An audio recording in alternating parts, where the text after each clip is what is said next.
I'm down at the boat, sold the radar, and dismounting everything. I just took out the cable and pushed it. This is a long ass cable. This thing's gonna be like 30 feet. And I tied down the ladder so I can climb up there by myself because there's nobody else here to help me. I already disconnected the screen unit, so now I got a hole where the other one's gonna go, and I think I'm gonna have to cut the hole bigger. I gotta work on that first. So it's gonna rain in the next week, so I won't be able to come right away. But I'm getting things. Take the other radar, and I'm gonna measure it. I gotta measure the hole before I go and see if it matches the. It's gonna be bigger, but I'm gonna do something different. I don't think I'm gonna cut it anymore. I'm gonna put a bracket or something behind it. I gotta do some sort of a specialty bracket. Sorry, I already removed the bolts. The big bolts are 11/16s, and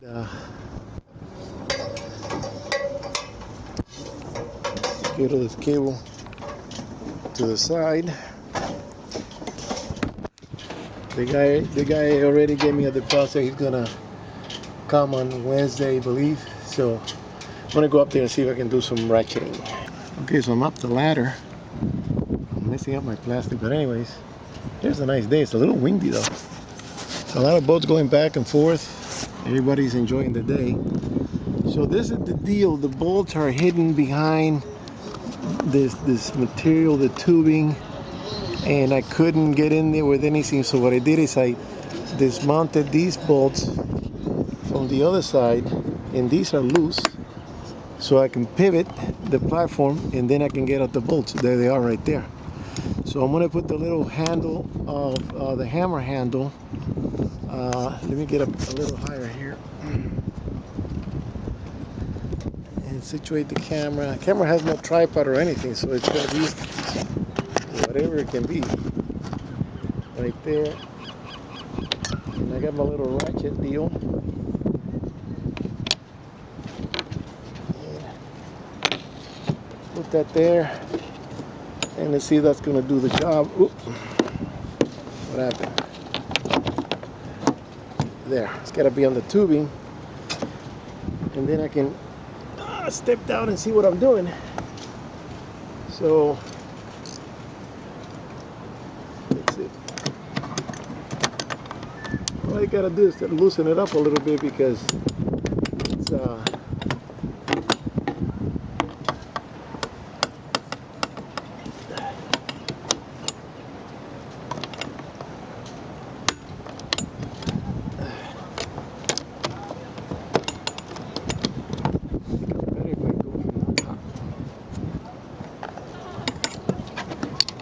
do it blindly. You can't see what I'm doing here. I think it's on there. So there you go. And once it's loosened, I can take it out with my fingers.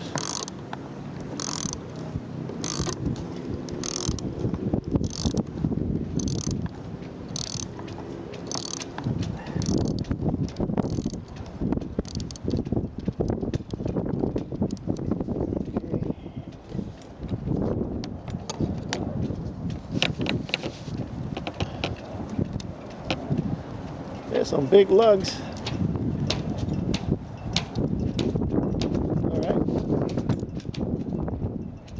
well, there it is. Let's do the other one. I also have a solar panel up here that's from Harbor Freight, and it's heavy, and I don't use it anymore, so I'm going to remove it while I'm here. Might as well. Move this out of the way. There.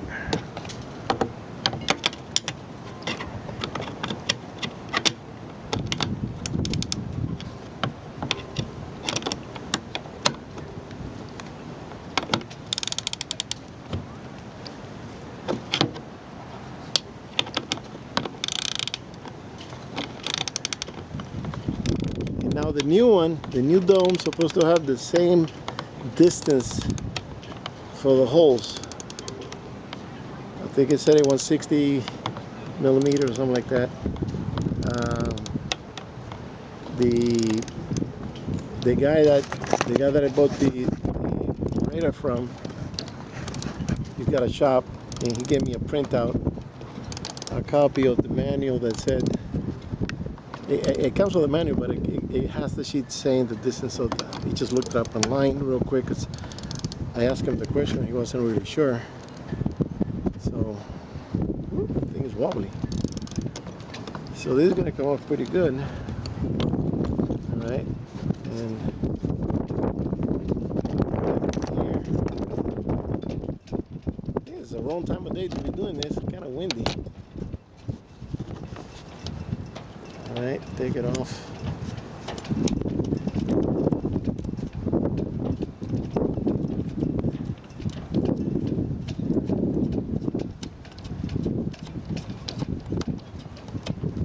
Then finally, after so many years waiting to get my, oh, there goes the washer. After waiting for my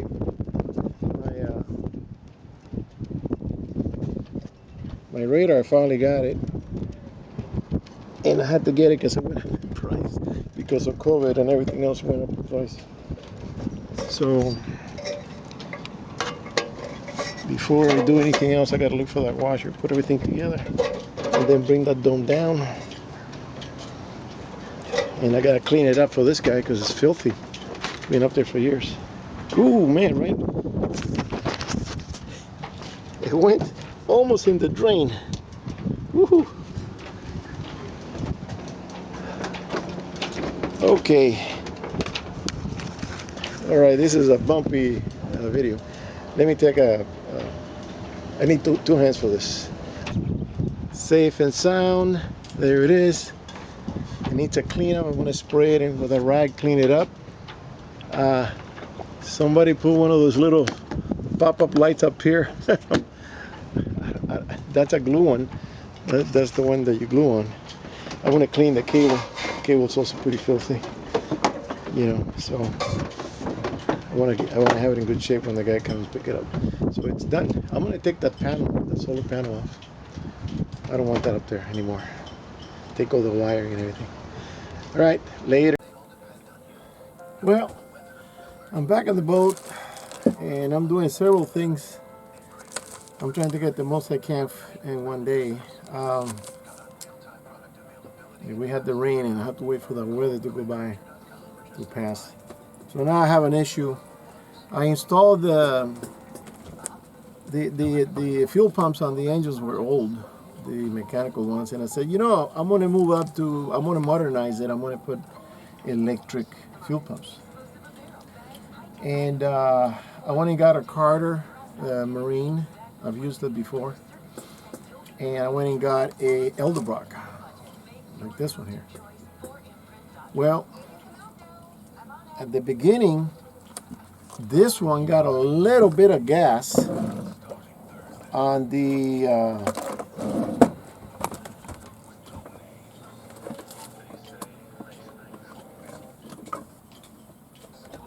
I had a filter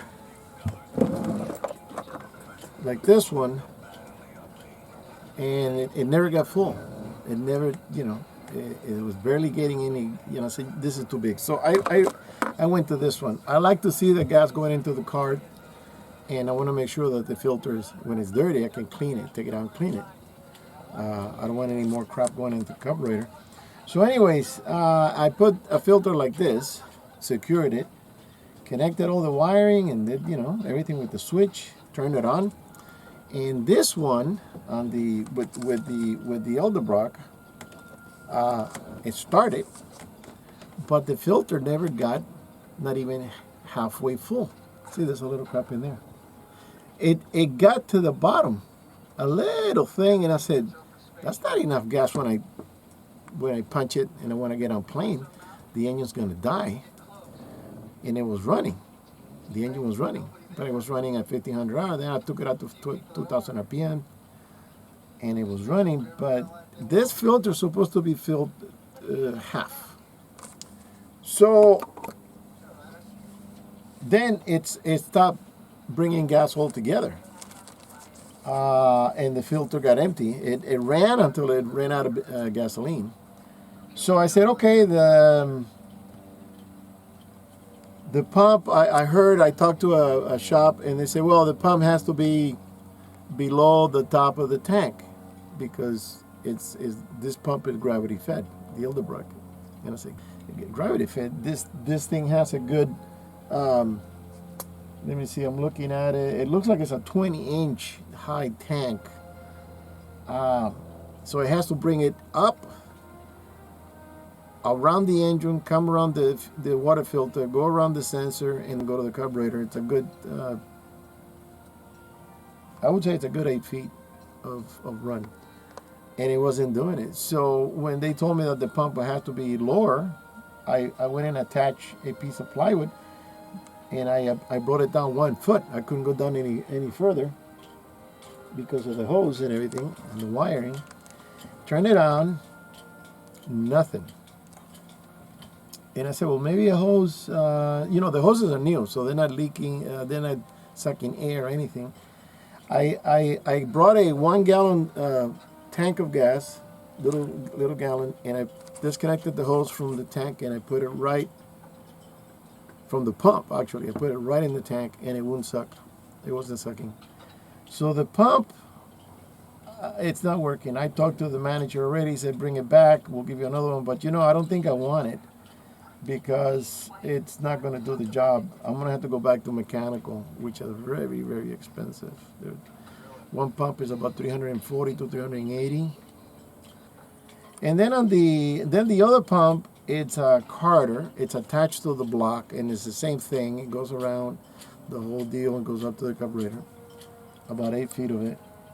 And at the beginning, it started. It puffed a little bit, it ran out of gas, and then it wasn't sucking anymore.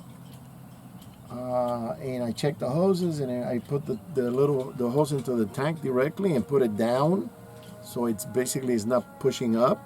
It's sucking from down, and then just bring it up to the hose. Nothing. I called the company, and I said, listen, this thing, it pumped for 30 seconds, and then it died. I need, so they're going to send me another one. I'm going to try it, but and I turn on the switch. It's been on for about 8 minutes, and there's no fuel coming up to the filter. So I'm going to have to remove that pump, and I don't know if I should call the company and say, you know what, just return my money, and I'm going to buy a mechanical because it's not doing it. I found out, that the mechanical pumps, they do a better job sucking than pushing gas. The electrical do a better job pushing than sucking. That means that on the cars that you've seen videos on installing an electric pump like this, they put it below the tank. The tank, it's only a foot high. So, it's not that much to pump the gas through. So they don't have a problem. It goes right to the engine and it works fine. But for some reason, this one, being that the tank is higher, is not doing it. I tried different tests. I even primed it, because they're made for pumping liquid, not air. So I put gas in it. Finally, it got with the LUHRS. Finally, it got to the filter, but it just wasn't keeping up with, when I connected it back, it wasn't keeping up with the engine, and it kept dying. I cannot take a risk in going out with a crew of people or my family or friends, and then both engines are going to die because there's not enough gas going in, and you get caught into some windy weather like we're having now, and you're all right in the chop and everything, and the engines are puttering and dying. No good. So I'm gonna have to return everything. I think they already ship it, and I'm gonna return both of them, and I'm gonna tell them I can't use. I don't know if I should do a test on the new one that's coming. It's gonna be here on Tuesday, so more or less. Today's Saturday. I don't know if I should do a test to see if it runs, but now I'm losing trust, confidence. in this pump system.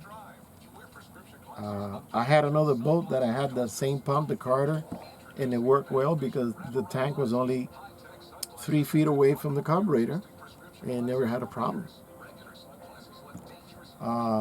These pumps are also 4 to 7 maximum. I try to find one that was at least a 9, and they don't have them on the Eldebrock or the Carter. These are for carbureted engines, and then if you have fuel injection, then you have to go to 60 pounds, which is going to be way too much for the carb. It's going to flood it. It's going to be pumping way too much gas into the carb. It has to be 7. I thought at least they would make a 9, but they don't. And then I checked the book on the boat, on the engines, and it's a pump that should be 4 to 7 if it's mechanical.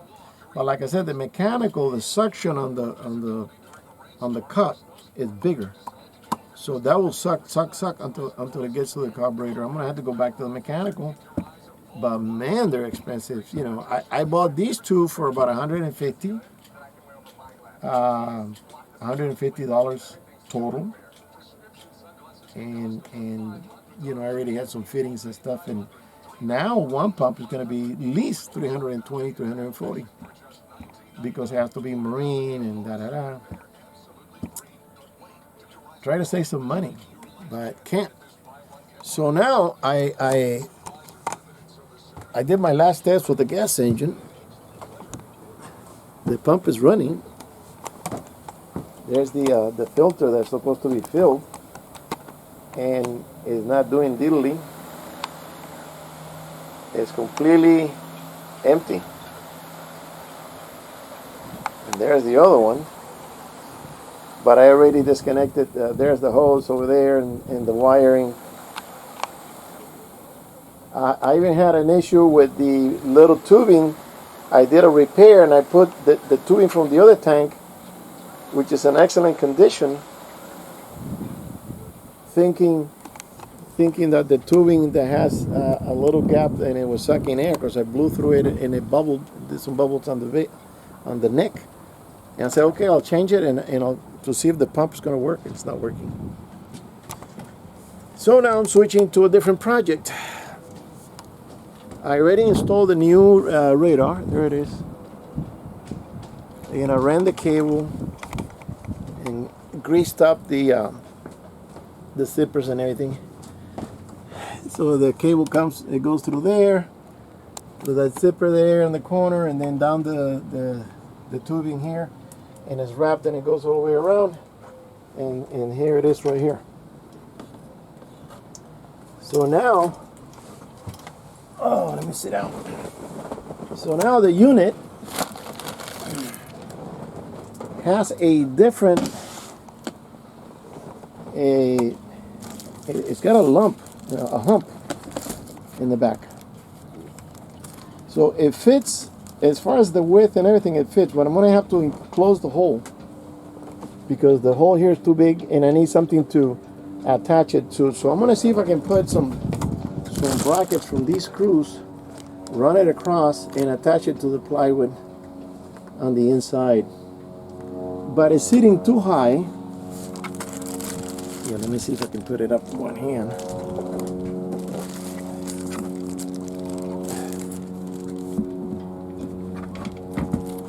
See, it fits snugly, but you see the top? It's over. It's sticking out. So I'm gonna have to bring the hole, cut it down, and it has to be level with this one next to it. So that's the next step. And I will show you that later because I can't do video and cutting at the same time. It's going to be noisy and dusty. Well, I got the cable run all the way through. I coiled it over here at the corner, and I made some brackets kind of roughly. I still got to do 2 more because the corners of the brackets have to be rounded. Let me show you what I did. So it's the thickness of this console is 1.25 inches. So I managed to install 2 on the bottom. It doesn't touch the that lump in the middle of the unit, but and they're connected. So I need to do 2 more on the top, and then there's a gap in between the fiberglass and the gel coat. I mean, and the unit. Let me show you what I mean here. Let me take this off.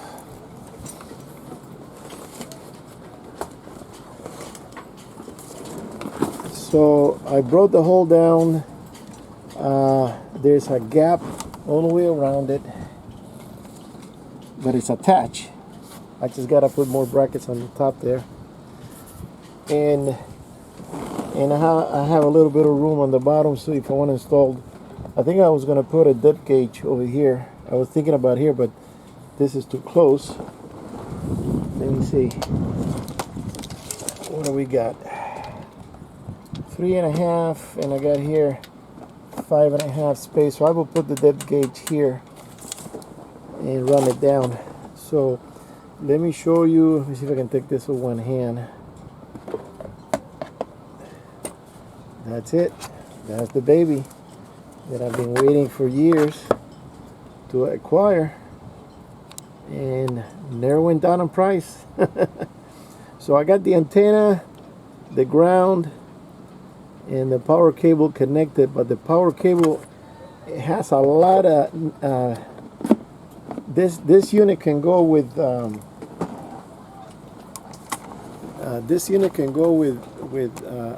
several different additional boxes that gives you the name of the ship around you. It gives you it gives you a lot of information that I don't really need. I don't need to know the name of the boat that's coming this way or that way or whatever. I just need to see that the ship or the boat at night, I want to see it there, and I want to see it which way it's coming. So it's supposed to have a trail. So the idea is that I want to talk to the technician that I bought the unit from. He's got a shop, and he told me bring it over, and he's gonna do the wiring for me. I don't want to mess it up. This is a very delicate unit. I don't want this thing to burn up or anything. It's got a couple of bayonet fuses. So the physical installation is almost done. I cut the hole and I did several things there. So now is the electrical, and then we'll run it. I mean, the antenna is connected and the whole deal. And I was thinking of staying here overnight, but it's gotten so windy, and a little while ago it was blowing. It was, you know. I think I want to go home, and I don't think I'll be able to do any more. I gotta grind those corners down and round them off, and I'm not coming back just for that. I got more to do. So let's put this over and protect it from if there's any more rain or something's going to happen. The plastics in the front are being made, and they're expensive. So now on the fuel pumps, it's a no-go with those pumps. So I'm going to take a real quick run to West Marine and talk about that with the guys. Guy told me, he gave me a price of a mechanical pump, and then he says, and I said, what about electric? He goes, well, no, because you don't have TBI. And I'm thinking, well, you can still have a electric pump on a carburetor engine. So I got to clear that up with him. All right, later.